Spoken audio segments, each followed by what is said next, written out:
Hello friends, welcome to பாண்டிநாட் சமையல். இன்னைக்கு நம்ம பார்க்க போற ரெசிபி என்னன்னு பாத்தீங்கன்னா வெஜ் புலாவ் எப்படி பண்றதுங்கிறத பார்க்க போறோம். இதை நம்ம இன்னைக்கு குக்கர்ல பண்ணாம கடாயில எப்படி பண்ணலாங்கிறத பார்க்கலாம் வாங்க.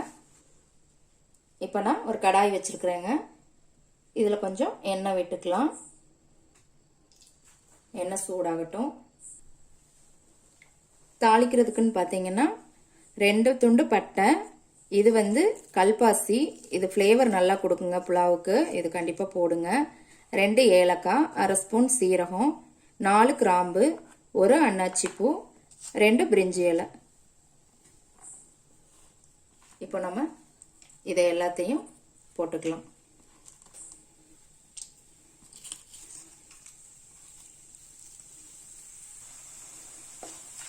இது எல்லாமே பொரியட்டும். இதோட காய்கறி வந்து நான் இன்னைக்கு பச்சை பட்டாணி எடுத்துருக்கிறேன். ஃப்ரெஷ்ஷான பட்டாணி. நீங்கள் காஞ்ச பட்டாணியாக இருந்தால் ஊற வச்சு அதுக்கப்புறம் எடுத்துக்கோங்க.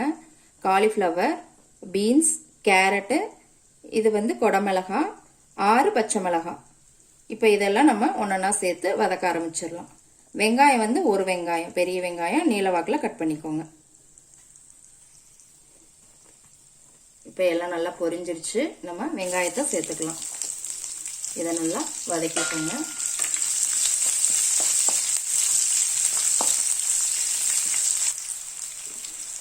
நான் இன்னைக்கு 6 பச்சை மிளகாய் எடுத்துருக்கிறேன். இந்த புலாவுக்கு வந்து நம்ம மிளகாத்தூள் இதை எதுவுமே சேர்க்க போறதில்ல. பச்சை மிளகாய் மட்டும்தான் காரம். அதனால உங்களுக்கு தேவையான அளவு சேர்த்துக்கோங்க. இப்போ இதோட எல்லா காயையும் நம்ம இதில் சேர்த்துடலாம். இது எல்லாமே நல்லா வதங்கட்டும். காயெல்லாம் நல்லா வதங்கிட்டு இருக்கு. இப்போ இதோட நம்ம 1 ஸ்பூன் இஞ்சி பூண்டு பேஸ்ட் போட்டுக்கலாம். இதையும் நல்லா வதக்கிக்கோங்க.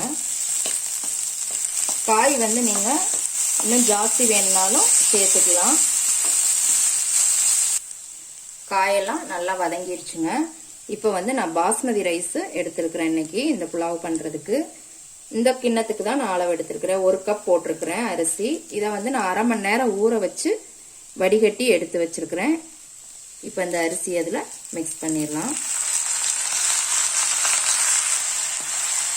இதை லேசாக மிக்ஸ் பண்ணிக்கோங்க. ரொம்ப கிளற வேண்டாங்க, அரிசியெல்லாம் உடைய ஆரம்பிச்சிடும் நம்ம ஊற வச்சிருக்கிறதுனால. இப்போ எந்த கப்புக்கு நம்ம ரைஸ் எடுத்தோமோ அந்த கப்புக்கு 2 கப்பு தண்ணி ஊற்றிக்கலாம். நம்ம பாஸ்மதி அரிசி பிரியாணிக்கெல்லாம் செய்யும் போது 1 கப்புக்கு 1.5 கப் தண்ணி ஊற்றுவோம். இது நம்ம கடாயில செய்யறதுனால காய் இதெல்லாம் வேகிறதுக்காக 1 கப்புக்கு 2 கப் தண்ணி ஊற்றிக்கோங்க. லேசா மட்டும் கிளறி விடுங்க. இப்போ இதுக்கு தேவையான அளவு நம்ம உப்பு போட்டுக்கலாம். இப்போ கிளறி விட்டுட்டு ஒரு தட்டு போட்டு மூடி வச்சிருங்க. மீடியம் ஃப்ளேம் வச்சுக்கோங்க. இது ஒரு 5 நிமிஷம் வேகட்டும். பாருங்க, இப்போ ஒரு 5 நிமிஷம் ஆயிடுச்சு. லேசா கிளறி விட்டுக்கோங்க. அடியில் லேசா தண்ணி இருக்கு. இப்போ வந்து கேஸை சிம்ல வச்சிருங்க. சிம்ல வச்சுட்டு திருப்பி ஒரு 5 நிமிஷம் அப்படியே வச்சிடலாம், மூடி வச்சிடலாம். சிம்ல மட்டும் வச்சுக்கோங்க. இப்போ சிம்ல வச்சு 5 நிமிஷம் ஆயிடுச்சுங்க. ஓப்பன் பண்ணியாச்சு. சூப்பரா வெஜ் புலாவ் ரெடி ஆயிடுச்சு. இப்போ இதில் நம்ம ஃபைனலாக ஒரு 1/2 ஸ்பூன் வந்து மிளகுத்தூள் போட்டுக்கலாம். நல்லா ஃப்ளேவராக இருக்கும். அப்படியே கொத்தமல்லி இலை போட்டு இறக்கிற வேண்டியதுதான். சூப்பரான வெஜ் புலாவ் ரெடி ஆயிடுச்சு. அவ்வளோதான், ஈஸியாக செஞ்சிடலாங்க. 10 நிமிஷம்தான்.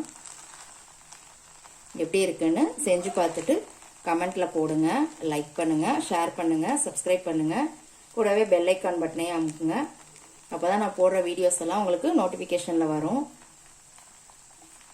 அன்போடு சமைத்து ஆனந்தமாய் உண்டு இன்பமாய் வாழுங்கள். வாழ்க வளமுடன்.